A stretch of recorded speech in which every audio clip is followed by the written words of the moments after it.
Welcome to Telugu రాజ్యం. నేను శరచంద్ర. ప్రస్తుతం మనతో పాటు కాంగ్రెస్ పార్టీ సీనియర్ నాయకులు తులసిరెడ్డి గారు ఉన్నారు. ఇటీవల దేశంలో ఒక రకమైన కొత్త సోషల్ ఉద్యమం సాగుతుంది. సుప్రీంకోర్టులో ఒక అడ్వకేట్ కి సంబంధించిన సీనియారిటీ వివాదాన్ని విచారించే సందర్భంలో సిజేఐ చేసినటువంటి వ్యాఖ్యల నేపథ్యంలో ఒక స్టార్ట్ అయిన సోషల్ మీడియా సటైరికల్ మూవ్మెంట్ పెద్ద ఎత్తున ప్రజల నుంచి, ముఖ్యంగా యువత నుంచి అనూహ్య స్పందన లభించింది. దానికి చాలా తక్కువ సమయం 6-7 రోజుల వ్యవధిలోనే 21 మిలియన్ల మంది, అంటే దాదాపు 2 కోట్ల మంది ఫాలోవర్లు రావటం, చివరికి అది ఎక్కడికి దారితీస్తుందనే ఉద్దేశంతో ఆ అకౌంట్లను హ్యాక్ చేయటం, అలాగే ఎక్స్ ఖాతాలని సస్పెండ్ చేయటం, ఇదంతా వాళ్ళ మీద నియంత్రణ విధించడం జరిగింది. దీని మీద కేంద్ర మంత్రి కిరణ్ రిజిజు వంటి వారు అదేదో కుట్ర, విదేశీ కుట్ర ఉందని కామెంట్ చేయటం, దానికి కౌంటర్ గా అభిజిత్ దిక్కే దాన్ని కౌంటర్ చేయటం, ఇదంతా సోషల్ మీడియాలో ఒక వార్ నడుస్తుంది. నిజానికి ఇది అసలు నిజంగా ప్రజల్లో ఉన్న అసంతృప్తికి అద్దం పడుతుందా, లేకపోతే మన దేశంలో చాలా మంది యువత, పెద్ద ఎత్తున కోట్లాది మంది యువత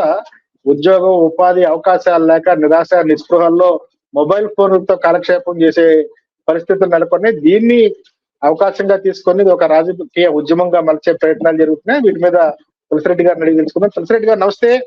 ఎలా చూడాలి సార్ ఈ social media Janata cockroach movement ని ఎట్లా చూడాలి? అది నిజంగా ప్రజల్లో ఉన్న అసంతృప్తిని అనుకోవాలా, లేకపోతే ఆ పొలిటికల్ కాన్స్పిరసీ అనుకోవాలా?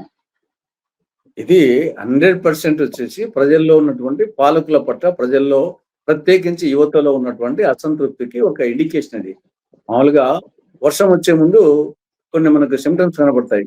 ఆకాశం మేఘావృతం అవుతుంది, ఉరుములు, మెరుపులు, అంటే వర్షం రాబోతా ఉంది అనడానికి ఒక సూచన. అదేవిధంగా శరీరంలో కొంత రుగ్మత వచ్చినప్పుడు కొన్ని సిమ్టమ్స్ వస్తాయి. తలనొప్పి రావడము, ఒళ్ళు నొప్పులు రావడము, ఆకలి మందగించడము, ఇవి సిమ్టమ్స్ అన్నమాట. ఆ విధంగా ప్రజల్లో పాలకుల పట్ల, ప్రత్యేకించి యువతలో పాలకుల పట్ల ఉన్న అసంతృప్తికి ఇవన్నీ ఇండికేషన్స్, ముందు వచ్చే సిమ్టమ్స్ అన్నమాట. అది ఒక్కొక్కసారి ఒక్కొక్క సిమ్టమ్ వచ్చేసి ఇది ప్రజ్వరిల్లుతుంది. ఓవరాల్ గా ఉంటుంది. ఆ ఓవరాల్ గా ఉన్నప్పుడు గ్లాసు నిండినప్పుడు కొంచెం వేసినా కానీ అది పొలిపోతుంది. ఆ విధంగా మనము ఈ యొక్క ఉద్యమాలు తీసుకుంటే మనము బంగ్లాదేశ్ తీసుకున్నాం. బంగ్లాదేశ్ లో అనేక అంశాలు ఉన్నప్పటికీ షేక్ హసీనా ఆవిడ వచ్చేసి సంవత్సరం ఉండేది కాదు, 15 సంవత్సరాల 212 రోజులు పరిపాలించిన ఆవిడ. మోడీ కంటే ఎక్కువ రోజులు పరిపాలించింది. 15 సంవత్సరాల 212 రోజులు, 4 సార్లు పిఎం అయింది. ఈయన 3 సార్లే. అటువంటి షేక్ హసీనా ఒక్క ఇష్యూతో, అంటే రిజర్వేషన్స్ కు వ్యతిరేక ఉద్యమం, ఓన్లీ ఒక అంశం ప్రెసిపిటేట్ చేసి దాని వలన ఆఖరికి ఆవిడ ప్రధానమంత్రి పదవికి రాజీనామా చేయడమే కాకుండా ప్రాణరక్షణ కోసం దేశం నుండి పారిపోవాల్సి వచ్చింది. ఆవిడేం ఆషామాషి మనిషి కాదు. 4 సార్లు పిఎం అయింది. 15 సంవత్సరాలు 212 రోజులు పిఎం గా పరిపాలించిన ఆవిడ కేవలము 2024 జూలై ఆగస్టు మధ్య కేవలం 2 నెలల్లోనే మనం పరిస్థితి మారిపోయి 2024 ఆగస్టు 5న రాజీనామా చేయడము, దేశం నుండి పారిపోవడం జరిగింది. ఒక ప్రెసిపిటేటింగ్ ఫ్యాక్టర్ వచ్చేసి రిజర్వేషన్స్. నేపాల్లో వచ్చేసి అక్కడ కూడా కేవలం ఒక ప్రెసిపిటేటింగ్ ఫ్యాక్టర్ ఏమి, 26 సోషల్ మీడియా ప్లాట్ఫామ్స్ మీద నిషేధం విధించడంతో దానికి అంతకుముందు అసంతృప్తికి తాడు ఒకసారి ప్రజలు వీధుల్లోకి వచ్చి పోలీస్ కాల్పులు జరపడము, దాంట్లో వచ్చేసి పిఎం శర్మ ఓలీ ఆయన మొత్తం మంత్రివర్గం రాజీనామా చేయడము, మళ్ళా ఎన్నికలు జరగడము, వేరే వాళ్ళ ఎన్నికలు రావడం జరిగింది. అదేవిధంగా శ్రీలంకలో ఆడ ఆర్థిక పరిస్థితి, ఒక చోటేమో యాంటీ రిజర్వేషన్, ఒక చోటేమో సోషల్ మీడియా మీద బ్యాను, ఇంకో చోటేమో ఆర్థిక పరిస్థితి. కాబట్టి ఇవన్నీ ప్రజల్లో అసంతృప్తి గూడు కట్టుకుంటూ ఉన్నప్పుడు ఒక్కోసారి ఒక్కొక్క ప్రెసిపిటేటింగ్ ఫ్యాక్టర్ ఇగ్నైట్ చేస్తుంది. ఆ విధంగా ఇగ్నైట్ చేసిన ఈ కాక్రోచ్ జనతా పార్టీకి 2 కారణాలు.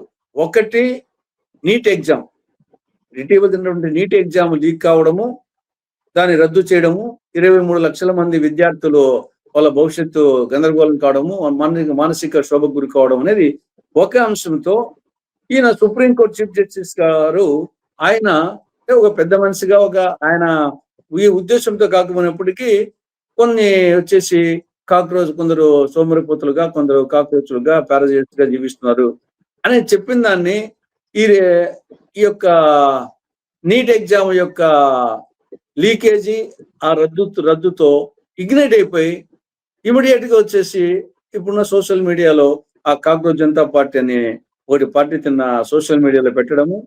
దాంట్లో ప్రధానంగా 5 ఐటమ్స్ చెప్పారు వాళ్ళు కూడా. ఆ 5 ఐటమ్స్ ఆల్రెడీ సమాజంలో ఉండేటి కాంగ్రెస్ కానీ, ఇండియా కూటమి పార్టీలు కానీ, లెఫ్ట్ పార్టీలు కానీ అనేక రోజులుగా చెప్తున్న ఇష్యూస్ ఏమి ప్రధానంగా వచ్చేసి సుప్రీంకోర్టు చీఫ్ జస్టిస్ గా కానీ, జస్టిస్ గా పనిచేసిన వాళ్ళు రిటైర్డ్ అయిన తర్వాత వాళ్ళకు ప్రభుత్వము రాజ్యసభ కానీ నామినేటెడ్ పదవులు కానీ ఇవ్వడం కరెక్ట్ కాదు అనేది మేము వస్తే చెయ్యము. అది ఆల్రెడీ ప్రజల్లో అది ఒక వ్యతిరేకత ఉంది. మెయిన్ గా రంజన్ గొగోయిని సుప్రీంకోర్టు చీఫ్ అది మెయిన్ గా వచ్చేసి అప్పుడు కూడా పెద్ద ఇష్యూ అయిపోయింది. అట్లా చేయడం కరెక్ట్ కాదు. ఆయన అప్పుడు అయోధ్య ఇష్యూలో ఆయన జడ్జిమెంట్ ఇచ్చాడు. తర్వాత 2019లో పదవి విరమణ, 2020లో నామినేటెడ్ రాజ్యసభ సీట్ ఇచ్చారు. కాబట్టి అది ప్రజల్లో ఉంది అనమాట. దాన్ని వీళ్ళు మళ్ళీ ఒకసారి ఇగ్నైట్ చేశారు. రెండవది ఓటర్ల జాబితాలో అవకతవకలు, అవి అర్హులకు లేకుండా పోవడము, అనర్హుల పేర్లు ఉండడము, ఇది ఉద్యమం తిన్న సాగుతా ఉంది. అది ఒకటి వీళ్ళు మెన్షన్ చేయడం జరిగింది. పార్టీ ఫిరాయింపులు, ఇది యాక్చువల్ గా వచ్చేసి రాజీవ్ గాంధీ పీరియడ్ లో పార్టీ ఫిరాయింపులు నిరోధానికి కోసం ఆయన ప్రయత్నాలు చేయడం జరిగింది. అమెండ్మెంట్ కూడా తేవడం జరిగింది. కానీ అప్పటికీ నిలవలే. మళ్ళీ వాజ్పేయి గారి పీరియడ్ లో ఆయన వల్ల వచ్చేసి ట్రూతర్స్ అనేది తేవుతుంది. కానీ అది అనుకున్న విధంగా వచ్చేసి ఫిరాయింపులు జరుగుతూనే ఉన్నాయి. మొన్న వచ్చేసి పంజాబ్ రాజ్యసభ సభ్యులు, కానీ మన చట్ట ప్రకారంగా ట్రూతర్స్ ఉన్నారు. కాబట్టి ఇది కూడా ఒక పార్టీ తరఫున గెలిచి ఇది నైతికత కాదు అనేది యూత్ లో ఎక్కువ ఉంది. దానికి కూడా వీళ్ళు పెట్టడం జరిగింది. నాలుగవది మహిళా రిజర్వేషన్స్, ఇది అన్ని పార్టీలు అడుగుతూ ఉన్నాయి. మన కూడా అది వేరే డీలిమిటేషన్ వల్ల పెట్టలేకపోయారు. కాబట్టి ఏ కొత్త అంశాలు ఏం కాదు. కాక్రోచ్ జనతా పార్టీలో పెట్టిన అంశాలు కొత్త అంశాలేమి కాదు, ఆల్రెడీ పాత అంశాలే. ఆ పాత అంశాలను సోషల్ మీడియాగా పెట్టినప్పుడు దాన్ని లైక్ చేశారు. కాబట్టి దాదాపు 2 కోట్ల మంది వితిన్ 1 వీక్ చేశారంటే ప్రజల్లో ఉన్నటువంటి అసంతృప్తి వచ్చేసి అనేక ఫ్యాక్టర్స్, ఈ 5 ఫ్యాక్టర్సే కాకుండా అనేక ఫ్యాక్టర్స్ జనరల్ గా వచ్చేసి అవినీతి చాలా మంది బీజేపీ నాయకులు మాది అవినీతి లేదంటారు. మీరు తులసిరెడ్డి గారు ఒక్క నిమిషం, మీరు యూపీఏ 2 గవర్నమెంట్ లో 2009-14 మధ్య మనం చూస్తే పెద్ద ఎత్తున ఉద్యమాలు వచ్చినాయి. అన్నా హజారే, లోక్పాల్, అవినీతి నిర్మూలన, విదేశాల్లో ధనాన్ని వెలికి తీయటం కావచ్చు, Colgate scam, 2G spectrum, Commonwealth Games, ఏ రోజు పేపర్ చూసినా ఫస్ట్ పేజ్ లో బ్యానర్ లో అవినీతి యూపీఏ ప్రభుత్వంలో పెద్ద ఎత్తున అవినీతి జరిగిపోతుంది, అవినీతి వ్యతిరేకిస్తూ లోక్పాల్ వ్యవస్థ రావాలని చెప్పి అన్నా హజారే లాంటి వాళ్ళు రామ్లీలా మైదానంలో ధర్నాలు చేయటం, అమర్ నిరాహార దీక్షలు చేయటం, లేకపోతే బాబా రామ్దేవ్ లాంటి వాళ్ళు అవినీతి నిర్మూలన జరగాలంటే కాంగ్రెస్ పార్టీని గద్దెదించాలని పిలుపునివ్వటం, ఇట్లా పెద్ద ఎత్తున ఉద్యమాలు జరిగి 2013లో మనం దేశ చరిత్రలో మొదటిసారి సౌత్ బ్లాక్ ని, నార్త్ బ్లాక్ ని యువత ముట్టడించింది. నిర్భయ కేసులో ఒక అమ్మాయిని కదిలే బస్సులు అత్యాచారం చేశారని చెప్పి 2 రోజుల పాటు సౌత్ బ్లాక్ మొత్తాన్ని, అక్కడ పార్లమెంట్ స్ట్రీట్ మొత్తాన్ని దిగ్బంధం చేసిన ఘటన కూడా చూసాం. ఈ 12 ఏళ్లలో ఆ తరహా మూమెంట్ ప్రజల నుంచి అటువంటి వ్యతిరేకత ఏమి రాలేదు. అంటే దాన్ని అణిచివేస్తున్నారా, లేకపోతే ప్రజల్లో గూడు కట్టుకున్న అసంతృప్తిని ఎక్స్ప్రెస్ చేయడానికి సరైన సమయం రాలేదంటారు? ఎట్లా చూడాలి దాన్ని? అంటే మీరు చెప్పినట్లు యాక్చువల్ గా 2014లో యూపీఏ 2 పోయేదానికి ప్రధాన కారణం వచ్చేసి అవినీతి ఆరోపణలు. దాంట్లో చాలా మటుకు నిరూపించలేకపోయినప్పటికీ అవినీతి ఆరోపణలు బ్రహ్మాండంగా పనిచేసినాయి. యూపీఏ దిగిపోయేదానికి ఒక ప్రధానమైన కారణం మీరు చెప్పినట్లు. కానీ ఒకటి నిరూపించలేకపోయారు. అయినప్పటికీ వచ్చేసి ఆరోపణలు పనిచేసినాయి. ఇప్పుడు మీరు చెప్పినట్లు నిర్భయ లాంటి సంఘటనలు అనేకం జరుగుతూ ఉన్నాయి, రోజులు జరుగుతూ ఉన్నాయి నిర్భయ లాంటి సంఘటనలు దేశవ్యాప్తంగా. కానీ ఎప్పుడో ఒకసారి సమయం వస్తుంది, దానికి వచ్చేసి ఒక టైం అనేది వస్తుంది. ఒకసారి అది తాప కింద నీరులా పనిచేస్తూ ఉంటాయి. ఆ విధంగా పని చేయబట్టే ఇప్పుడు వచ్చేసి ఈ యొక్క కాక్రోచ్ జనతా పార్టీకి అంత రెస్పాన్స్ వచ్చిందంటే డెఫినెట్గా ఇది చాప కింద నీరులో అది ఒక గూడు కట్టుకొని ఉంది కాబట్టి వచ్చింది. దీనికి అవినీతి వీళ్ళు చెప్పొచ్చు, మా వచ్చేసి మోడీ ప్రభుత్వంలో అవినీతి లేదని చెప్పొచ్చు. కానీ మనం వచ్చేసి అది వాషింగ్ మిషన్ లా పనిచేస్తామని చెప్పేసి ఓవరాల్ గా మనం చూస్తున్నాము. అంటే అస్సాం ముఖ్యమంత్రి కానీ, వెస్ట్ బెంగాల్ ముఖ్యమంత్రి కానీ, వీళ్ళందరి గురించి ఇదే నరేంద్ర మోడీ గారు ఏ విధంగా మాట్లాడింది, వాళ్ళు వేరే ప్రతిపక్ష పార్టీలో ఉన్నప్పుడు వాళ్ళ అవినీతి గురించే ప్రధానంగా ఏం చేశాడు. వాళ్ళు బీజేపీ జరిపిన తర్వాత మొత్తం వాషింగ్ మిషన్ అయిపోయినారు. వాళ్ళు వచ్చేసి వాళ్ళు వచ్చేసి ఇప్పుడు ముఖ్యమంత్రులు అయ్యారు. అంటే ఏ విధంగా అవినీతి అనేది ఈ ఈ యొక్క ఉందో దాన్ని బట్టి ఒక ఎగ్జాంపుల్. తర్వాత ధరలకు ఇప్పుడే చెప్పాను. ఆ రోజు 108, $147 ఉన్నప్పుడే పెట్రోల్ రూ. 50, డీజిల్ రూ. 34. ఇది $105 ఉన్నప్పుడేమో 114, 102. ఇంకా ఎరువుల ధరలు కాబట్టి ధరలు పెరిగినాయి. తర్వాత నిరుద్యోగం వికటాట్టహాసం చేస్తా ఉంది. NEET exam, not only NEET, దాదాపు ఈ 12 నెలల్లో 89 పరీక్షలు లీక్ అయినాయి, 40 పరీక్షలు రద్దయినాయి. దాంట్లో నీట్ వచ్చేసి ఎవరీ ఇయర్ నీట్ రద్దు అయితానే ఉంది, లీకేజ్ అయితానే ఉంది. తర్వాత వ్యవసాయం తీవ్రమైన సంక్షోభంలో ఉన్నారు. రైతులు ఆత్మహత్యలు చేసుకుంటున్నారు. ఏ పంటకు గిట్టుబాటు ధర లభించడం లేదు. రాజకీయ వ్యవస్థలు నిర్వీర్యమైపోతున్నాయి, దుర్వినియోగమవుతున్నాయి. రూపాయి విలువ రోజు రోజుకు అధపతానికి పడిపోతా ఉంది. అప్పుల భారం, మనం వచ్చేసి చాలా మటుకు రాష్ట్రాల అప్పుల గురించి మాట్లాడుకుంటుంటాం. కేంద్రం అప్పులు చూస్తే 1947 నుంచి 2014 వరకు 67 సంవత్సరాలలో నెహ్రూ మొదలుకొని మన్మోహన్ సింగ్ వరకు 13 మంది ప్రధానుల కాలంలో చేసిన మొత్తం అప్పు 40 లక్షల కోట్లు అయితే, కేవలం ఈ 12 సంవత్సరాల్లో ఒక్క మోడీ ప్రభుత్వం చేసిన అదనపు అప్పు 155 లక్షల కోట్ల రూపాయలు. కాబట్టి దేశం అప్పుల భారత్ అయిపోయింది. ఆ దేశాన్ని అమ్మకానికి పెట్టేట్టు రైల్వే స్టేషన్లు, విమానాశ్రయాలు, నౌకాశ్రయాలు, ఎల్ఐసీలు మొత్తం ప్రభుత్వ రంగ సంస్థలను వేలానికి వేస్తున్నట్టు తెలుస్తా ఉంది. తర్వాత ఏ పారామీటర్లు చూసినా ఆకలి సూచికలోనేమో 101 స్థానంలో ఉన్నాం ప్రపంచ దేశాల్లో. హ్యూమన్ అండ్ డెవలప్మెంట్ ఇండెక్స్ ఏమో 130 స్థానము, సంతోష సూచికలో 144 స్థానము. కాబట్టి ఏ పారామీటర్ చూసినా అగదాల కట్టకావడం వచ్చేసి ప్రపంచ దేశాల్లో. తర్వాత ఇండిగో సంక్షేమం, అది మర్చిపోయినా కానీ ఇండిగో సంక్షేమం వచ్చేసి ఒక్క అర్ధగంట లేట్ అయితే మొత్తం తల్లకిల్లు అవుతుంది. విమానాశ్రయం ఇంకా రాలేతే, విమానం రాకపోతే, రైలు రాకపోతే. అలాంటి 8 రోజుల పాటు వచ్చేసి ఇండిగో సంక్షోభం వచ్చేసి ప్రభుత్వ యొక్క అసమర్థతకు అంతకంటే ఇంకా బెస్ట్ ఎగ్జాంపుల్ ఉండదు. తర్వాత భారతీయులను అమెరికాలో ఉండే అక్రమ వలసదారులను మన దేశానికి పంపించేటప్పుడు చేతులకు సంఖ్యలు వేసి కాళ్లకు గొలుసులు కట్టి సైనిక విమానాలలో పశువులను తోలినట్టు పంపించారు. కనీసం వెనిజులా లాంటి చిన్న దేశాలు కూడా వాళ్ళ విమానాలు పంపించి తెచ్చుకున్నారు. లేకుంటే మీరు వచ్చేసి గౌరవప్రదంగా పంపించని చెప్పేసి అమెరికాతో చెప్పారు. మన వాళ్ళు మన విమానాలు పంపలేదు, వాళ్ళతో కనీసం నిరసన కూడా తెలపలేదు. కాబట్టి ఇటు చెప్పుకుంటూ పోతే అనేకం ఉన్నాయి. వాణిజ్య లోటు, మనమేమో వచ్చేసి మేక్ ఇన్ ఇండియా అని చెప్పేసి గొప్పగా చెప్పుకుంటుంటాం.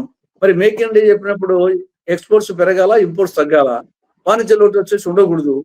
కాబట్టి 12 ఏళ్ళు, ఓన్లీ సంవత్సరము 2 ఏళ్ళు అనుకుంటే అర్థం ఉంది. 12 ఏళ్ల పాటు వచ్చేసి వాణిజ్య లోటు ఇంకా ఉందంటే, బట్ ఏ కోణంలో చూసినా విదేశాంగ విధానం మనకు అటు బంగ్లాదేశ్, తూర్పున పోతే బంగ్లాదేశ్ వ్యతిరేకం, పడమట పోతే పాకిస్తాన్ వ్యతిరేకం, ఉత్తరం పోతే నేపాల్ వ్యతిరేకం, దక్షిణ పోతే శ్రీలంక వ్యతిరేకం. కానీ ఏ ఒక్క దేశంతో, చిన్న దేశాలు, మన ద్వారా లబ్ధి పొందిన దేశాలతో కూడా మనం అంటే గౌరవం లేదు, భయము లేదు, రెండు లేవు. కాబట్టి ఏ కోణంలో చూసినా నా మోడీ ప్రభుత్వము ఏమున్నది గర్వకారణం అంటే ఏమీ గర్వకారణం కనిపించలేదు. కాబట్టి ఇవన్నీ కూడు కట్టుకొని ఈనాడు యువతలో ఉంది అనుకోవచ్చు. వచ్చేసి అంటే అది రాజకీయంగా అసంతృప్తి బయటకు వచ్చే సందర్భం, అవకాశం లభిస్తాయి అంటారు యువతకి. ఈ టైం ఒకసారి మనకేమంటే, మంది ప్రజాస్వామ్య దేశం కాబట్టి మనకు ఎన్నికల ద్వారా మార్పు చేయడానికి ఒక అవకాశం. ఒక్కోసారి ఉద్యమాల ద్వారా, ప్రజాస్వామ్యంలో ఓట్ల ఎన్నికల ద్వారా మార్పు. ఇప్పుడు మన కేరళలో మార్పు చేశారు, తమిళనాడు మార్పు చేశారు, పశ్చిమ బెంగాల్ మార్పు చేశారు, కానీ అస్సాంలో మార్పు చేయలే. కాకపోతే అంటే మార్పును అందుకుండే పరిస్థితిలో కాంగ్రెస్ లేకపోయి మార్పు జరగలే. కానీ ప్రజలు మార్పు, ఇది అసంతృప్తి ఉంది, మార్పు కోరుకుంటున్నారు. మార్పు 2 విధాలుగా వస్తుంది. ఒకటేమి ప్రజాస్వామ్యతలో ఎన్నికల్లో 2029 ఎన్నికల్లో మార్పు కోరుకొని కేంద్రంలోకి మార్పు తెచ్చే అవకాశం ఉండేది ఒకటి. ఈ లోపల వచ్చేసి అనేక రాష్ట్రాల్లో 2027లోనే ఉత్తరప్రదేశ్, ఉత్తరాంచల్, మిగతా పంజాబ్, గుజరాత్ అనేక రాష్ట్రాల్లో ఎన్నికలు జరుగుతున్నాయి. అక్కడ కూడా రాష్ట్ర ప్రభుత్వాలు మార్పు తెచ్చే అవకాశం ప్రజాస్వామ్య పద్ధతిలో, కేంద్ర ప్రభుత్వం 2029లో. ఇది ఒక టైపు.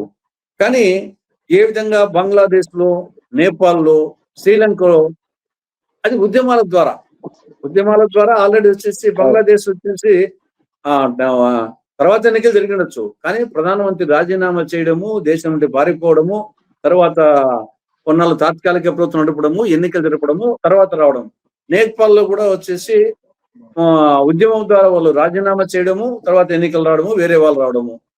తర్వాత వచ్చేసి అదేవిధంగా శ్రీలంకలో ఉండే వాళ్ళం వచ్చేసి పారిపోవడం దేశం నుండి.